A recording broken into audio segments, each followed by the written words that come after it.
Terra Firma. Olá pessoal, eu sou o professor Luiz Roder, esse aqui é o canal Terra Firma Society. Vou primeiro pedir para você deixar o seu like, seu dislike, se inscrever no canal, acionar sininho, indicar para outras pessoas, quebra um galho aí, pô, é de graça, mano, não paga nada no YouTube, né? Não vou pedir nem $1 a mais, como se pede na vacina, né? Onde a gente vai parar? Que loucura. Bom, hoje no Eu Recomendo Netflix. Atentados em Londres, tá? Uma série que saiu nova agora, esse último mês de junho aí. Muito interessante. Ela vai falar de uma série de ataques que aconteceram em Londres em 1999, né? E ele vai mostrar um cara que se infiltrou, né? Onde que vão acontecer esses atentados? São atentados que vão acontecer em comunidades de minoria, estrangeiros, depois em bairros gays, né? Eles vão mostrar de novo essa linha muito interessante de mostrar a vítima, de ver como aquilo ali não deve ser nem glorificado nem romantizado e mostrar o estrago que isso causou. Por exemplo, você vai ter um dos personagens lá que vão dar o depoimento e é sempre assim, como que eles arrumaram a série. Você tem as pessoas narrando o dia delas até o momento que acontece o atentado. E aí eu falei aparece porque aparecem as imagens dos atentados. Acho que 80% deles você vai ver câmeras de segurança mostrando o que aconteceu. E as pessoas reagindo durante os ataques. Então o que aconteceu com elas? Tem um cara lá que ele vai perder as pernas, por exemplo. Tem dois amigos que eram vendedores, né?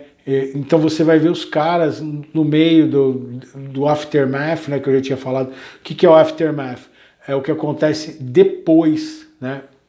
O que acontece posteriormente. Então, depois da explosão, depois de um ataque, e você vê as pessoas tentando socorrer umas às outras.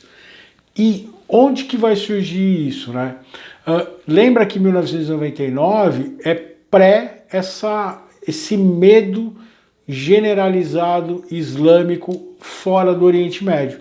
A gente tem que entender que você já tinha, né, a guerra acontecendo desde 92 lá no Iraque, porém, nos anos 90 no Iraque, porém você vai ter esses atentados que não vão chegar na Europa, não vão chegar, por exemplo, nos Estados Unidos. Você vai ter a Al-Qaeda depois e o Estado Islâmico fazendo esse tipo de ataque. Isso é só depois do 11 de setembro, que vai ter o Osama Bin Laden, ele vai romper o paradigma de não, nós vamos atacar os caras lá dentro da casa deles. Já tinha acontecido um ataque no World Trade Center antes por um grupo islâmico, né? O cara tentou detonar as bombas, na verdade, no subsolo do World Trade Center. Ele queria que ele colapsasse, não deu certo. E depois com os aviões foi incrivelmente mais fácil. Ninguém nunca imaginou que pudesse acontecer isso. E então ainda eram ataques que você não olhava para o Oriente Médio, para as facções islâmicas, né? Você não via ainda essa jihad. Então quando acontecia isso, você começava a olhar, por exemplo, que nem aconteceu o ataque do Oklahoma Bomb do FBI, né? Que eu falei lá no vídeo do Clube da Luta. Você vai ter o Unabomber lá. Então você sempre tinha a investigação caseira. E é o que vai acontecer nesse caso aqui. Então em 1999, quando começaram esses ataques, e eles viram que cada alvo de ataque era de uma minoria, ou era de um grupo que seria perseguido por grupos radicais, extremistas, de direita, eles começaram a ficar preocupados. E é a abordagem que você vai ter dentro do documentário. E aí você vai conhecer um cara que estava infiltrado, no meio dos skinheads, dos white powers, que vai começar a andar com eles, vai mostrar todo um gabinete do ódio, porque você vai ter um político que vai alimentar isso e vai ficar se escondendo atrás desses grupos e alimentando a cabeça da galera para fazer essas coisas, ao perigo das coisas que a gente vai alimentando nos últimos tempos, ao perigo de que a gente vai mexendo com algumas coisas e alimentando certos ódios nas pessoas, que depois que perde o controle, a coisa é muito maior e muito mais difícil de debelar. E é o que vai acontecer nisso. Então você vai ter um cara, e ele vai aparecer no documentário, ele não vai aparecer porque ele vai estar escondido, e ele vai contar a experiência dele no meio desses grupos de skinheads, de white power de extrema direita, e como que esse político alimentava tudo isso, e como que os ataques foram acontecendo até ele ajudar a desbaratar toda essa força, toda essa galera, todo esse plano de ódio, de uma guerra extremamente infeliz dentro da Inglaterra. A Inglaterra, ela tem um histórico muito grande, né? Então ele vai contar um pouco dessa ideia do movimento skinheads britânico de uma maneira rápida, tá? Mas ele vai deixar claro o perigo e essa força que existe. E assim, entender que esse é um movimento global, tá? Você tem vários partidos, vários políticos que evitam se misturar, mas que financiam esses grupos. Nos Estados Unidos, por exemplo, você vai ter muitas milícias, você vai ter uma série de grupos extremamente articulados. Na Europa acontece isso também. Existe um seriado aqui no YouTube chamado Skinheads. Se você escrever Skinheads legendado, ele vai dar uma ideia legal para você disso. Porque a gente tem que tomar cuidado com o modo como a gente analisa o movimento skinhead, porque nem todo skinhead, como eu já disse antes aqui, ele vai ser de extrema direita. Na verdade, o movimento skinheads ele vai surgir entre jovens que gostavam de ska, por exemplo, de reggae, né? Que eram de torcidas de futebol. E que depois isso vai se tornar uma facção. Então esses jovens de extrema direita, eles são uma vertente dentro de um movimento maior, né, que acabou se desvirtuando. Aliás, você tem grandes brigas entre skinheads de esquerda e skinheads de extrema direita. Você vai ter movimentos de skinheads que são a favor do movimento LGBTQIA+, né? Então você tem uma amplitude muito maior de que olhar e ver o cara que ele é skinhead e achar que ele é nazista, né? Aqui no Brasil a gente está vendo manifestações. Teve um rapaz que foi ao shopping outro dia usando uma cruz suástica. Você não pode, por exemplo, pela legislação brasileira, fazer uma coisa dessa, né? Então, o documentário depois, no final dele, ele vai colocar assim, quem que vai pagar isso? Quem que alimenta esse movimento? E eles vão atrás desse político que incentivava essa galera a fazer essas coisas. A gente tem que tomar muito cuidado com a repressão, o modo como essa repressão é feita. Aqui no Brasil existe uma grande discussão dentro do direito de liberdade. Você tem o direito de expressão e de liberdade dentro de um limite de civilidade, dentro de um limite que você tem o direito de propagar a sua burrice desde que ela não afete os outros. Um obscurantismo. Você tem, por exemplo, defesa de coisas que não funcionam. Se defender que a Terra é plana, mano. Não dá, né? Tem coisa... O Reinaldo Azevedo ele fala uma coisa. A soma dos quadrados dos catetos é o quadrado da hipotenusa. Não dá para você mudar isso.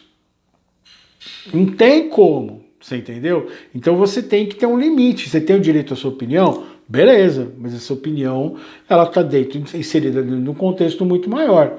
Então, assim, se você tem um problema com pessoas LGBT, QIA+, se você tem problemas com estrangeiros, de não aceitar uma série de coisas, eu não vou defender isso. Eu não vou defender o seu direito de fazer isso. Tá? Guarda para você. Mas a gente vive numa sociedade onde a gente tem que entender que essas coisas têm que ser respeitadas. E não vir nessa ideia desse autoritarismo que todo mundo está querendo aí, de fazer as coisas à força, né? O Handmaid's Tale, o conto da Aya, ele mostra uma sociedade, uma distopia onde há uma inversão de valor assim muito louca, né? É a ideia que eu falei lá no filme A Onda. A gente acha que não vai acontecer de novo. As pessoas não vão se recusar a tomar vacina. Eu assisto Walking Dead. Quando que os caras vão fazer aquelas burradas? O ser humano repete erros ciclicamente. Viajei aqui, perdão. E esse documentário ele vai abordar essas coisas interessantes assim. Ele é curtinho, ele tem 1h20, bem editado, de uma forma dinâmica, né? Esse é um que eu acho que se eles tivessem feito uns 2 episódios e tivesse explorado mais esses 2 ambientes do movimento de extrema-direita, essa imersão desse cara no movimento de extrema-direita e trazer informações pra gente, e essa questão desse contexto da Inglaterra teria sido mais interessante. Mas está de uma maneira bem legal, aí dá para entender tranquilamente. O poema de hoje, antes que minha mãe derrube tudo aqui, que minha mãe tá mexendo na cozinha, que tá as panelas caindo, não é atentado que tá acontecendo aqui, tá? Ela vai matar minha fome, tadinho de mim, não posso, tadinho da mamãe, né? Esse poema eu fiz no dia do ataque do Bataclan, tá? Existe um documentário na Netflix com Eagles of Death Metal. Existem 2 documentários muito interessantes na Netflix sobre o ataque do Bataclan. Esse do Eagles of Death Metal, ele é extremamente tocante e assustador, porque são os caras da banda falando. Eu não sei se ainda está disponível aqui tá disponível lá na Netflix, aqui é no YouTube, né? Que eu tô aqui na casa da minha mãe. Mamãe, que eu gosto muito, me recebendo muito bem, viu, mãe? Obrigado aí, valeu pela força do canal aí. Vocês têm que me ajudar para eu poder ajudar minha mãe, para devolver esse favor aqui que ela fez para mim, né? Mãe é mãe. E eu fiz esse poema. Mano, nenhuma violência tem justificativa. Nem responder violência com violência, nem que você não concorda com determinado grupo. Mano, tem que conversar. Sempre. Sempre. E nada de agredir um ao outro. Independente de seja por time de futebol, cor, raça, opção sexual, Naruto ou Dragon Ball, nada. Senhor dos Anéis e Harry Potter, Anjos da Noite ou Crepúsculo, nada. Tá? A gente tem direito de pensar diferente, de ter opiniões diferentes e de não nos agredirmos por essas diferenças. Tá? A gente precisa entender que a gente precisa viver numa sociedade global onde a gente vai ter essas diferenças, a gente precisa entender como lidar com elas, mas não através da violência. Esse poema chama Repúdio. Qualquer pessoa, em qualquer lugar, cuja agressão injustificável aconteça em nome de qualquer causa, deve ser repudiada por qualquer um. O que é errado e sempre será errado, o que é errado e sempre será errado. E a próxima vítima pode ser você. A lei de Italião, como tem a frase atribuída ao Gandhi, que tem gente que diz que não, é que se a gente for olho por olho, todo mundo vai acabar cego. E é um grande risco. E a gente já está cego de ódio, de intolerância, de obscurantismo. E não é só de um lado, não, tá? A gente tem dos 2 lados com dificuldade de enxergar as coisas. Tem um lado que está mais perdido aí na história, mas a gente tem que educar as pessoas, tem que conversar, conversar, conversar, respirar e conversar. Deixa o seu like, conversa comigo aí, fala o que você achou desse vídeo, se você já assistiu esse documentário, se não, se você quer colocar o seu ponto de vista aí, sem violência, sem agressão, né? E a gente se vê em outro vídeo do canal de Terra Firma Society.